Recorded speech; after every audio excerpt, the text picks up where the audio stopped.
बिस्मिल्लाहिर्रहमानिर्रहीम। अस्सलाम वालेकुम क्लास। जैसा कि आपको पता है कि हम चैप्टर नंबर 10 इलेक्ट्रोकेमिस्ट्री को फर्स्ट ईयर केमिस्ट्री का डिस्कस कर रहे हैं। हमने लास्ट टाइम पिछले लेक्चर के अंदर इलेक्ट्रॉनिक कंडक्शन, इलेक्ट्रोलाइटिक कंडक्शन में डिफरेंस और इलेक्ट्रोलाइटिक सेल को डिटेल में डिस्कस किया, उसके डिफरेंट एग्जांपल्स को देखा है। आज हमने इंशाल्लाह नेक्स्ट टॉपिक में डिस्कस करना है second type of electrochemical cell, that is galvanic cell. Galvanic cell को देखेंगे, ये क्या है, ये किस तरह से काम करता है, इसकी वर्किंग क्या है, इसके बारे में आज बातें करेंगे। सबसे पहली बात, गैल्वानिक सेल जो है ये किसने पेश किया था? एक साइंटिस्ट आया था जिसका नाम था ए वोल्टा। ए वोल्टा ने आके इस सेल को डिस्कवर किया था और इसी के नाम पर इस सेल को हम वोल्टेक सेल भी कहते हैं। ठीक है, इस सेल का दूसरा नाम क्या है? वोल्टेक सेल। गैल्वानिक सेल का सेकंड नेम वोल्टेक सेल है। ये सेल इलेक्ट्रोलाइटिक सेल का बिल्कुल ऑपोजिट काम करता है। जैसा कि हमने पिछली वीडियो के अंदर देखा था कि इलेक्ट्रोलाइटिक सेल के अंदर इलेक्ट्रिकल एनर्जी को हम केमिकल एनर्जी में कन्वर्ट करते हैं। मतलब हम करंट दे रहे थे, करंट के देने से इलेक्ट्रोलिसिस होती थी जिससे हमारा एक केमिकल रिएक्शन के नतीजे में एक प्रोडक्ट बन जाता था। ऐसे ही था ना। आज जो हम करने जा रहे हैं ये एक ऐसा प्रोसेस है जिसमें बेसिकली हम केमिकल रिएक्शन करवाते हैं और केमिकल रिएक्शन के नतीजे में इलेक्ट्रिक करंट प्रोड्यूस होता है। ठीक है, तो ऐसा प्रोसेस जिसमें केमिकल एनर्जी इलेक्ट्रिकल एनर्जी में कन्वर्ट हो, जिसमें केमिकल रिएक्शन करवाने के नतीजे में इलेक्ट्रिक करंट प्रोड्यूस हो, इस तरह के प्रोसेस को हम इलेक्ट्रिक कंडक्शन का नाम देते हैं। This is called electrical conduction. Last time जो हमने प्रोसेस पढ़ा था वो क्या था? इलेक्ट्रोलाइसिस थी। और ये जो प्रोसेस जो गैल्वानिक सेल में होगा इसे क्या कहेंगे? इलेक्ट्रिकल कंडक्शन का नाम देंगे। Is it clear? ठीक हो गया? अच्छा भाई, अब हम जरा गैल्वानिक सेल की कंस्ट्रक्शन देखते हैं, ये है कैसा देखने में। इलेक्ट्रोलाइटिक सेल में आपको याद होगा एक ही सेल था, उसमें दो रॉड लगाए थे, दोनों को हमने वायर्स के जरिए एक्सटर्नल बैटरी के साथ अटैच कर दिया था तो करंट देंगे। ऐसे ही था। गैल्वानिक सेल में हम बेसिकली दो सेल्स इस्तेमाल करते हैं। ये दो हाफ सेल्स इस्तेमाल करें, ये दोनों सेल हाफ सेल के रहते हैं। एक हाफ सेल ये, एक हाफ सेल ये, और ये दोनों, ये पूरा सिस्टम एक गैल्वानिक सेल है। समझ आती बात? यानी एक पूरे गैल्वानिक सेल में दो हाफ सेल होते हैं। Is it clear? एक सेल में हमने जो इलेक्ट्रोलाइट डाला हुआ है वो है जिंक सल्फेट का solution, aqueous solution of zinc sulphate, और दूसरे के अंदर हमने जो इलेक्ट्रोलाइट डाला हुआ है वो है कॉपर सल्फेट का एक्वस सोल्यूशन। ठीक है, इसके अंदर भी हमने एक मेटल की रॉड लगाई है, इसमें भी मेटल की रॉड लगी हुई है। लेकिन ये बात याद रखनी है कि जिंक सल्फेट का जो सोल्यूशन है इसके अंदर जो मेटल की रॉड है वो है जिंक मेटल की रॉड, और कॉपर सल्फेट का जो सोल्यूशन है इसमें जारी बात है भी कौन सी रॉड होगी? कॉपर मेटल की रॉड लगी हुई। Is it clear? इन दोनों रॉड्स को हमने बाहर वायर्स के जरिए एक्सटर्नली एक वोल्ट मीटर के साथ अटैच कर दिया है। ये वोल्ट मीटर असल में वो वोल्ट मीटर होगा कि जब रिएक्शन के नतीजे में करंट प्रोड्यूस होगा तो इस वोल्ट मीटर में स्टोर होता जाएगा। समझ लगी बात? यानी एक बैटरी है, जिस बैटरी में ये करंट स्टोर होगा, यानी हम रिएक्शन से ये करंट बना रहे हैं। Is it clear? अच्छा, उसके अलावा आप देखें इन दोनों हाफ सेल्स को हमने एक यू शेप ट्यूब के साथ कनेक्ट भी किया है। ये दोनों हाफ सेल के जो इलेक्ट्रोलाइट हैं एक यू शेप ट्यूब के साथ अटैच्ड हैं, दोनों कनेक्टेड हैं। इस ट्यूब को हम नाम देते हैं साल्ट ब्रिज का। क्या नाम देते हैं?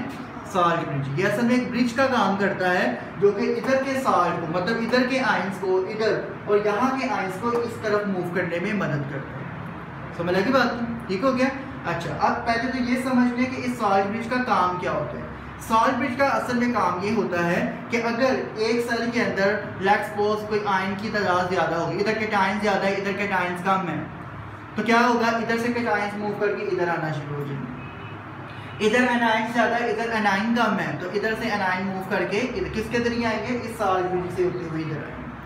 क्योंकि आयन तो वायर्ड में मूव नहीं कर सकते, आयन का साइज बड़ा होता है। ऐसे ही ना, इलेक्ट्रॉन कहाँ और कहाँ एक आयन का साइज डेफिनेटली बड़ा होगा, तो आयन यहाँ से मूव नहीं कर सकता, तो आयन जो होगा वो इस साल्ट ब्रिज के जरिए एक जगह से दूसरी जगह। मतलब साल्ट ब्रिज का काम क्या है? दोनों हाफ सेल्स के अंदर आयंस की कंसंट्रेशन को न्यूट्रलाइज रखना। ठीक है, दोनों तरफ न्यूट्रल एनवायरनमेंट रखना, ये काम होता है साल्ट ब्रिज का। साल्ट ब्रिज बेसिकली ग्लास का बना होता है, शीशे की ट्यूब होती है, और इस ग्लास ट्यूब के अंदर इसकी जो ये ओपनिंग है, ये जो ओपनिंग है, ये ओपनिंग बंद हुई होगी। सारी बात है, अगर बंद नहीं होगी तो सारा का सारा सोल्यूशन पास कर देगा। ठीक है, ये ओपनिंग किसके जरिए बंद की होती है? ये एक स्पेशल किस्म का मटेरियल होता है जिसे हम कहते हैं ग्लास वूल। ग्लास वूल के जरिए ये ओपनिंग्स हैं वो बंद की होती है। अब ग्लास वूल क्या होती है? ग्लास वूल कहते हैं शीशे को बिल्कुल बारीक पीस लें तो शीशे का पाउडर बन जाए, वो ग्लास वूल की जाती है। आपने अगर कभी देखा हो जहाँ पर ये फ्रिज एसी वगैरह ठीक करते हैं, रिपेयरिंग करते हैं इनकी, तो फ्रीजर का जो ऊपर वाला खाना होता है, एक तो अंदर देखें तो वाइट कलर का आपको प्लास्टिक नजर आता है, उसको उतार दें तो उसके अंदर से आपको एक फॉर्मिंग शीट नजर आएगी। ठीक है, उस फॉर्मिंग शीट के अंदर ये ग्लास वूल फिल की होती है। यानी कि अगर आप उसको डायरेक्ट नेकेड हैंड लगाए ना और वो हाथ में चुभ जाए तो वो इतना छोटा शीशा होता है, इतना बारीक शीशा होता है कि हाथ से निकलता नहीं है आसानी से, इतना वो खतरनाक होता है शीशा। यानी पाउडर होता है ना, वो तो पाउडर के इतने छोटे पीस निकालना मुश्किल होता है। ठीक है, तो वो वाली ग्लास वूल हमने यहाँ पर यूज़ की है इन साज ब्रिज की ओपनिंग्स को क्लोज करने के लिए। क्यों वो इस्तेमाल किया है? क्योंकि वो पाउडर फॉर्म में होगा, बहुत छोटे छोटे इसके अंदर पॉड्स होंगे, इन पॉड्स के जरिए आसानी से साज के आइंस मूव कर सकेंगे। ठीक है, और इसके अलावा इस साज ब्रिज के अंदर हमने एक स्पेशल किस्म का कंपाउंड फिलअप किया होता है और वो है KCl, potassium chloride. Potassium chloride का सैचुरेटेड सोल्यूशन, मतलब बड़ा ही थिक और गाढ़ा सोल्यूशन जेल लाइक, वो हमने इसके अंदर जो है फिल किया होता है, जो कि इस पूरी मूवमेंट को कंट्रोल करेगा। Is it clear? ठीक हो गया, समझ आ गई? ये मैंने आपको साज ब्रिज की केमिस्ट्री बताई। फंक्शन भी हमने देख लिया, साज ब्रिज का काम क्या होता है, ये दोनों तरफ आयंस को क्या करेगा?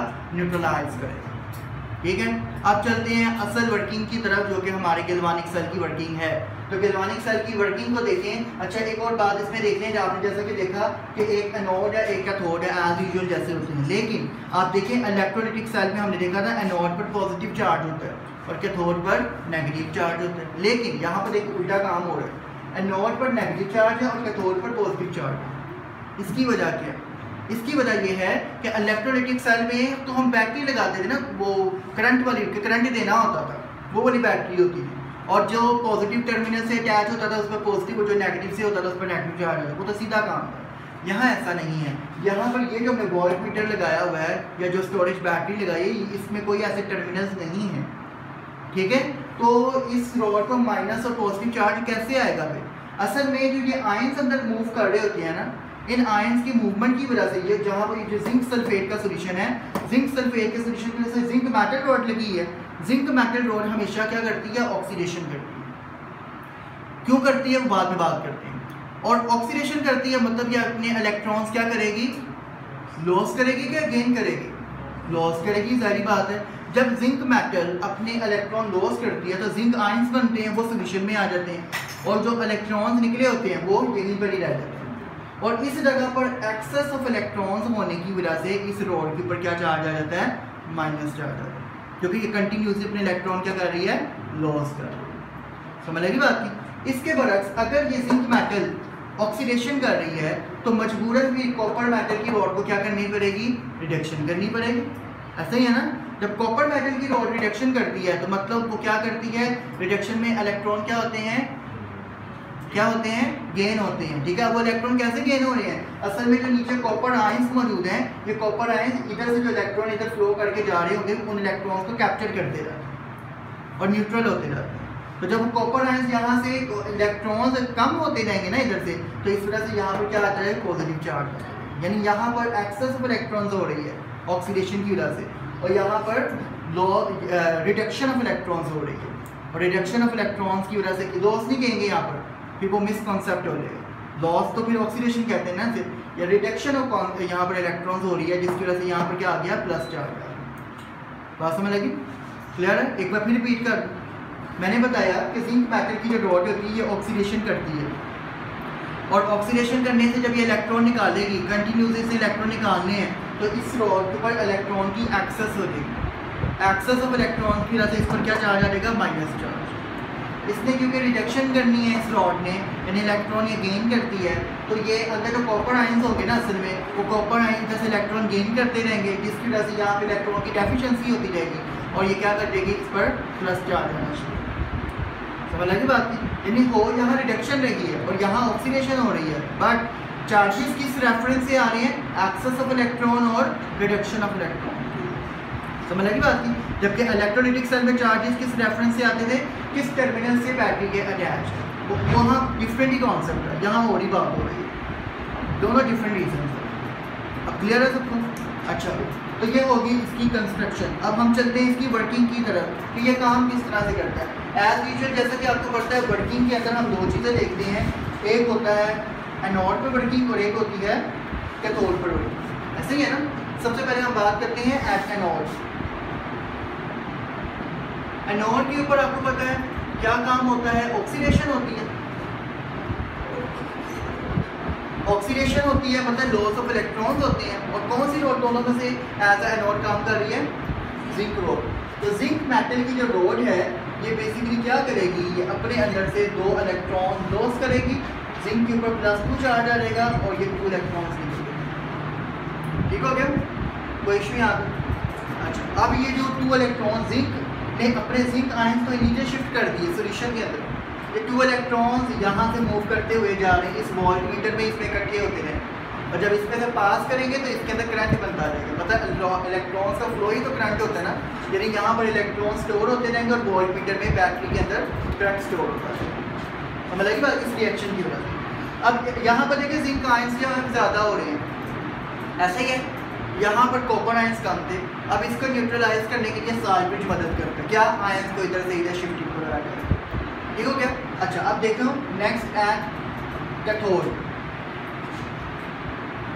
कैथोड में क्या काम होता है? रिडक्शन। अगर कैथोड पर रिडक्शन हो रही है तो फिर इस प्रोसेस में यहाँ पर कॉपर हो ज़्यादा कैथोड काम कर रही है ना, तो कॉपर के अंदर जो ये कॉपर आयंस थे, ये कॉपर आयंस क्या करते हैं, Cu+2, ये जो जिंक ने इलेक्ट्रॉन निकाले थे इधर आए, ये 2 इलेक्ट्रॉन्स को गेन करेगा और क्या कर देगा, ये न्यूट्रल कॉपर सोडियम। समझ आएगी बात? क्लियर हो गया? यानी कि यहाँ पर क्या हुई है रिडक्शन, यहाँ पर क्या हो गई है ऑक्सीडेशन। ठीक हो गया? और जब हम इसका ओवरऑल रिएक्शन लिखेंगे at the end, overall reaction में आपको पता है मैंने आपको लास्ट में बताया था कि हम दोनों रिएक्शन को क्या कर देते हैं, कंबाइन कर देते हैं। यानी zinc plus copper ions goes two electron से कट के क्या बच गया, जिंक आयन बन गया प्लस कॉपर न्यूट्रल। मतलब कि पहले जिंक न्यूट्रल था और कॉपर आयंस की फॉर्म में थी, लेकिन रिएक्शन के बाद जिंक आयन की फॉर्म में आ गया और कॉपर न्यूट्रल हो गया, यानी कॉपर की रिडक्शन हो गई है और जो जिंक है उसने अपनी क्या कर दी है, ऑक्सीडेशन कर दी। Is it clear? ये इसका ओवरऑल रिएक्शन आ गया हमारे पास। तो ये थी भी सिंपल वर्किंग गैल्वेनिक सेल की। कि गैल्वेनिक सेल में ये पूरा प्रोसेस क्यों हुआ, इसके नतीजे में जब इलेक्ट्रॉन का फ्लो होगा तो इस वोल्टमीटर में इलेक्ट्रॉन स्टोर होते रहेंगे और स्टोरेज के नतीजे में करंट बनता जाएगा, इसमें करंट बनता है। समझ लगी बात? क्लियर हो गया? लास्ट बात जो आपके ज़हन में शायद क्वेश्चन आ रहा हो कि जिंक को ही यहाँ पर क्यों एनोड के तौर पर यूज़ किया गया, यानी जिंक पर ऑक्सीडेशन क्यों होती है, कॉपर में क्यों नहीं, हालांकि दोनों मेटल्स हैं, दोनों इलेक्ट्रोपॉजिटिव इन नेचर हैं, फिर जिंक ने क्यों इलेक्ट्रॉन लॉस किए, कॉपर ने क्यों नहीं किए। ये असल में डिपेंड करता है एक मेटल के इलेक्ट्रोड पोटेंशियल के ऊपर। ये अगला ही टॉपिक हमारा आएगा जो हम इंशाल्लाह नेक्स्ट क्लास में डिस्कस करेंगे कि इलेक्ट्रोड पोटेंशियल क्या होता है। जिस मेटल का इलेक्ट्रोड पोटेंशियल जितना ज़्यादा होगा उसके ऑक्सीडेशन करने की कैपेबिलिटी भी उतनी ज़्यादा हो। तो समझ लगी बात?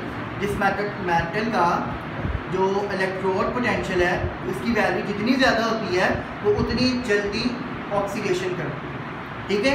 इन दोनों मेटल्स में से जिंक और कॉपर में से जिंक का इलेक्ट्रोड पोटेंशियल क्योंकि ज़्यादा होता है तो जिंक जो है वो जल्दी ऑक्सीडेशन कर लेती है, इसकी वजह से मजबूरन कॉपर को फिर रिडक्शन करनी पड़ती है। समझ लगी बात? अगर हम जिंक की जगह कोई और रॉड यूज़ करते हैं, जैसे लेट्स सपोज हमने आयरन की रॉड यूज़ की होती है, एक तरफ आयरन की लगी होती है, एक तरफ कॉपर की लगी होती है, कॉपर का पोटेंशियल आयरन से ज़्यादा है तो कॉपर में फिर ऑक्सीडेशन कर देनी थी, आयरन की रिडक्शन हो जाती, काम उल्टा हो जाता है।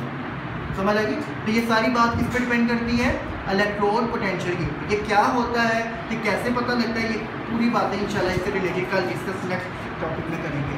ठीक हो गया? ये बात क्लियर है?